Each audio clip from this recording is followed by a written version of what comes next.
ஆன்மீக அன்பர்கள் அனைவருக்கும் அன்பான வணக்கம். இன்னைக்கு நாம பார்க்க போறது சித்ரா பௌர்ணமியை பற்றிய சிறப்பு பதிவு.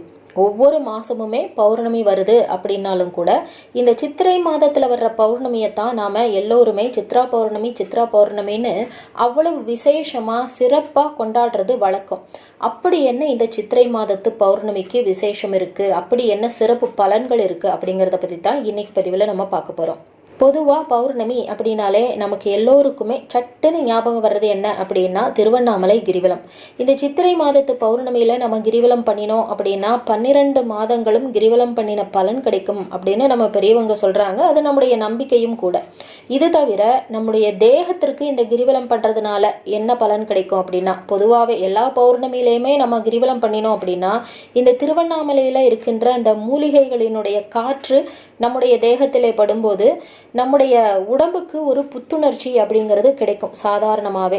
இந்த சித்திரை மாதத்தில் சூரிய பகவான் மேஷத்தில் உச்சம் அடைகிறார். அதாவது முதல் மாதத்திலே சித்திரை மாதத்திலே மேஷராசியிலே உச்சமடைகின்றார்.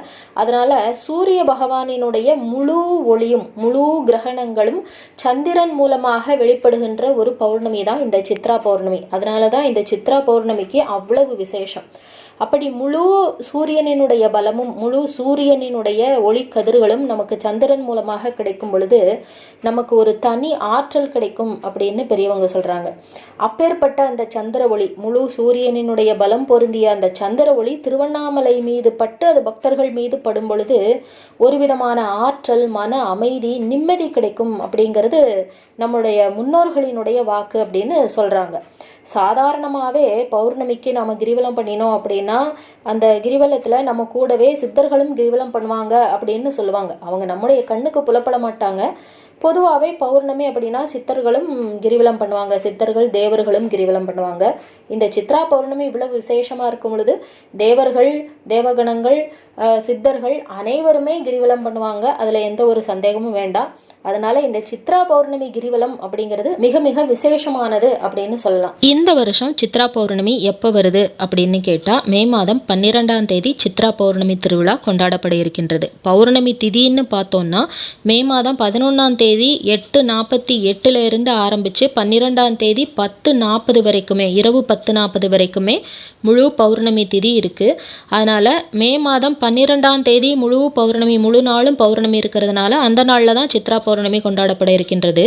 கிரிவலம் போகணும் அப்படின்னா மே மாதம் 11ஆம் தேதியே கிரிவலம் போகிறது அப்படிங்கிறது தான் சிறப்பு. ஏன்னா பௌர்ணமி கிரிவலம் அப்படிங்கிறது அந்த பௌர்ணமியினுடைய சந்திரனுடைய ஒளி கதிர்கள் நம்ம மீது படணும் அப்படிங்கிறது தான் நம்முடைய நோக்கம். அந்த கிரிவலத்தினுடைய நோக்கமே அதுதான். அதனால் 11ஆம் தேதி கிரிவலம் போகிறது அப்படிங்கிறது இன்னும் சிறப்பு. 11ஆம் தேதி 9 மணியிலிருந்து நீங்கள் கிரிவலம் போக ஆரம்பிக்கலாம். இன்னும் என்னென்னலாம் இந்த சித்ரா பௌர்ணமிக்கு சிறப்புகள் இருக்குது அப்படின்னு பார்த்தோம்னா, நம்முடைய தமிழர்கள் நிலா காலங்கள் எல்லாவற்றையுமே விழா காலங்களாக கொண்டாடி வந்திருக்கிறார்கள்.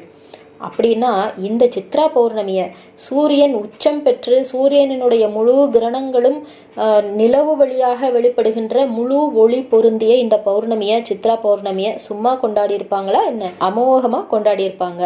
திருச்சி மலைக்கோட்டை கோயிலில் கூட ராஜராஜ சோழனினுடைய கல்வெட்டிலே சித்ரா பௌர்ணமிக்கு நிபந்தம் கொடுத்த குறிப்பு உள்ளதாக கல்வெட்டிலே இருக்கின்றது. இதன் மூலமாக நம்முடைய தமிழர்கள் எவ்வளவு வருஷமா இந்த சித்ரா பௌர்ணமி வழிபாட்டை மேற்கொண்டு வந்திருக்கின்றார்கள் அப்படிங்கிறத நாம தெரிஞ்சுக்க முடியும். அதற்கப்புறமாக மதுரையிலே கள்ளழகர் வைகை ஆற்றிலே இறங்கி மண்டூக மகரிஷிக்கு அருள் புரிகின்ற வைபவம் நடக்கின்றது. இந்த நாளில், இந்த சித்ரா பௌர்ணமி நாளில் காஞ்சிபுரம் வரதராஜ பெருமாள் நடவாவிங்கிற கிணற்றுக்குள்ளே எழுந்தருள்வார்.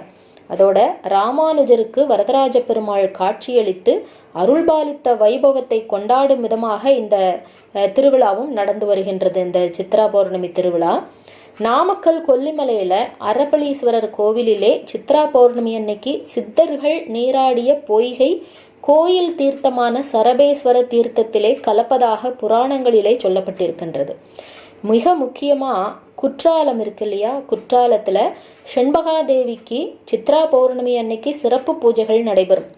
அப்போ அந்த நேரத்தில் சந்தன வாசனையோட மழை பொழியும் என்று சொல்லப்படுகின்றது. இவ்வளவு சிறப்புகள் வாய்ந்த இந்த சித்ரா பௌர்ணமியை நாம தவற விடலாமா? மிக மிக முக்கியமான இன்னொரு வழிபாடும் இருக்குது, அதுதான் சித்திரகுப்தர் வழிபாடு. இந்த சித்திரகுப்தர் யார் அப்படின்னா, இவர் தான் நம்ம இந்த பூலோக உயிர்களுக்கெல்லாம் அக்கௌண்டன்ட் அப்படின்னு சொல்லலாம். நாம் செய்கிற பாவ புண்ணிய கணக்குகளை எல்லாம் எழுதி பத்திரமா வச்சிருப்பவர். நாம் இந்த பூலோக வாழ்க்கை முடிஞ்சு மேலே போகும் பொழுது யமதர்மராஜா கிட்ட கரெக்டாக போட்டு கொடுத்துருவார்.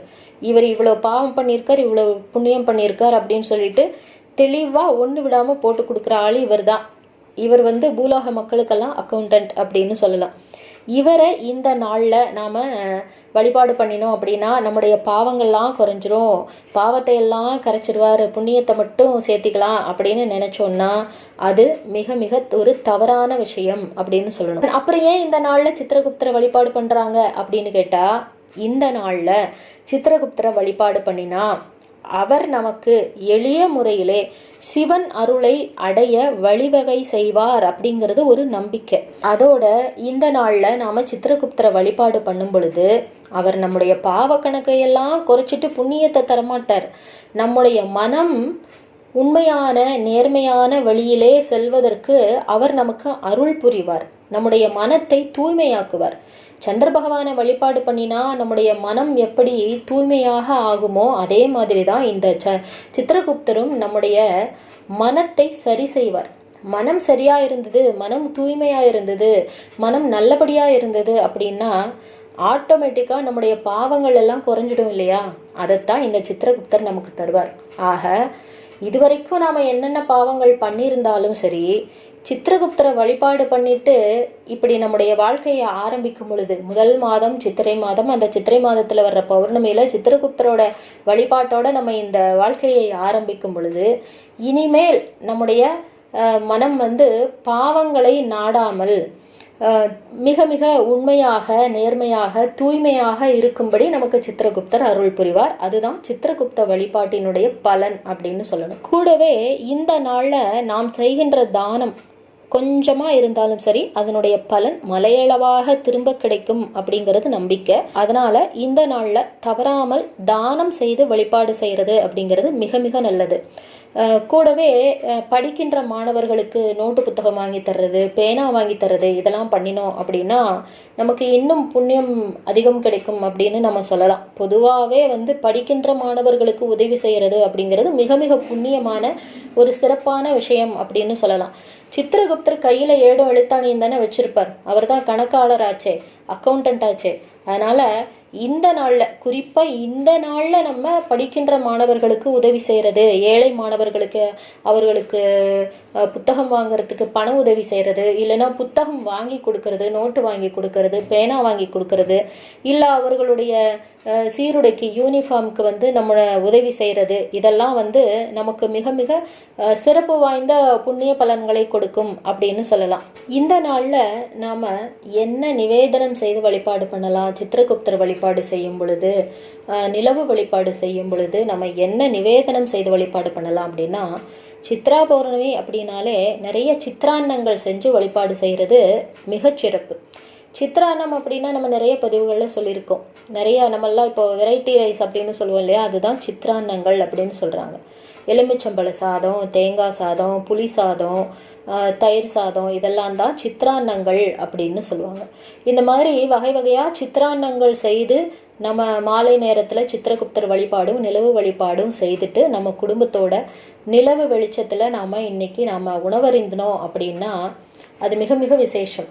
அந்த நிலவினுடைய ஒளி அப்படிங்கிறது நமக்கு மன நிம்மதியையும் ஒரு விதமான ஆற்றலையும் நமக்கு கொடுக்கும் அப்படிங்கிறதுல சந்தேகம் இல்லை. இந்த நாளை தவற விடாதீங்க. சித்திரகுப்தர் வழிபாடு நிலவு வழிபாடு செஞ்சு நம்முடைய மனம் தூய்மையான வழியில் நேர்மையான வழியில் செல்லணும் அப்படின்னு மனதார வேண்டிக்கோங்க. சித்திரகுப்தர் வழிபாடு அல்லாமல், நிலவு வழிபாடு அல்லாமல் நம்ம இந்த நாளில் பொதுவாக பௌர்ணமியில் நாம் எப்பொழுதும் போல அம்பிகை வழிபாடு செய்கிறது, சத்யநாராயணர் வழிபாடு செய்கிறது, இது எல்லாமே மிக மிக சிறப்பு. குறிப்பாக இந்த நாளில் நம்ம குலதெய்வ வழிபாடு செய்கிறது அப்படிங்கிறது மிக மிக விசேஷம் அப்படின்னு நம்ம பெரியவங்க சொல்லியிருக்காங்க. சாதாரணமாகவே நாம் எந்த ஒரு வழிபாட்டை மேற்கொண்டாலும் முதல்ல நாம் விநாயகர் வழிபாடை மேற்கொண்டுட்டு அதற்கப்புறமா நம்ம குலதெய்வத்தை மனதார வழிபாடு செய்துட்டு தான் அடுத்த பிற தெய்வங்களினுடைய வழிபாட்டை நாம் செய்யணும். அதனால் இந்த நாளில் நாம் சித்திரகுப்தர் வழிபாடு ஆரம்பிக்கிறதுக்கு முன்னாடி விநாயகரை வழிபாடு பண்ணிட்டு குலதெய்வ வழிபாடு பண்ணிட்டு எப்பொழுதும் போல எம்பெருமான் சிவபெருமான் வழிபாடு, அம்பிகை வழிபாடு, சத்யநாராயணர் வழிபாடு இதையும் கூடவே செய்கிறது மிக மிக சிறப்பு அப்படின்னு சொல்லணும். ஏன்னா ஒவ்வொரு பௌர்ணமிக்குமே சத்யநாராயணர் வழிபாடு செய்கிறவங்களும் இருக்காங்க. அப்போது இந்த சித்ரா பௌர்ணமியில் சத்யநாராயணர் வழிபாடு செய்கிறது அப்படிங்கிறது மிகுந்த விசேஷம்.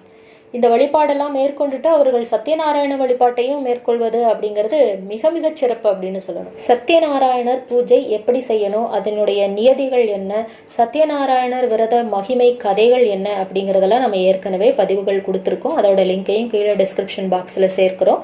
சத்யநாராயணர் வழிபாடு பண்ணணும்னு நினைக்கிறவங்க அதை பார்த்து தெரிஞ்சுக்கலாம்.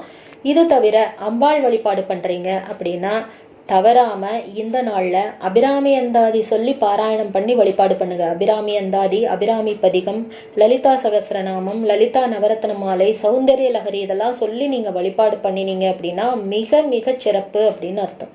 அம்பாள் நாம வேண்டிக்கிட்ட கோரிக்கைகளை எல்லாம் கண்டிப்பாக நிறைவேற்றி வைப்பாள். சிவ வழிபாடு செய்கிறீங்க அப்படின்னா கோளறு பதிகமும் சிவபுராணமும் நீங்கள் பாடி பாராயணம் பண்ணி வழிபாடு பண்ணினீங்க அப்படின்னாலே நமக்கு எந்த விதமான கிரக நிலைகள் இருந்தாலும் சரி அதை அத்தனையும் சரி பண்ணி நம்முடைய காலத்தை நல்ல காலமாக நல்ல நேரமாக மாற்றி தருவார் எம்பெருமான் சிவபெருமான். அதில் எந்த சந்தேகமும் வேண்டாம். ஒவ்வொரு நாளுமே நீங்கள் கோளறு பதிகத்தை பாராயணம் பண்ணி வழிபாடு பண்ணினீங்க அப்படின்னா 9 கோள்களினாலேயும் கிரகங்களினாலேயும் ஏற்படக்கூடிய துன்பங்களையும் துயரங்களையும் அறுத்து எரிந்து நமக்கு நல்வழியை மட்டுமே காட்டக்கூடிய பதிகம். அதனால தான் அது கோள் அறு திருப்பதிகம் அப்படின்னு பேர். அதனால கோளறு பதிகமும் சிவபுராணமும் நம்மை இந்த வாழ்க்கையிலிருந்து காக்கின்ற கவசம் அப்படின்னு சொல்லலாம். இவ்வளவு சிறப்புகள் வாய்ந்த இந்த சித்ரா பௌர்ணமியை தவற விடாதீங்க.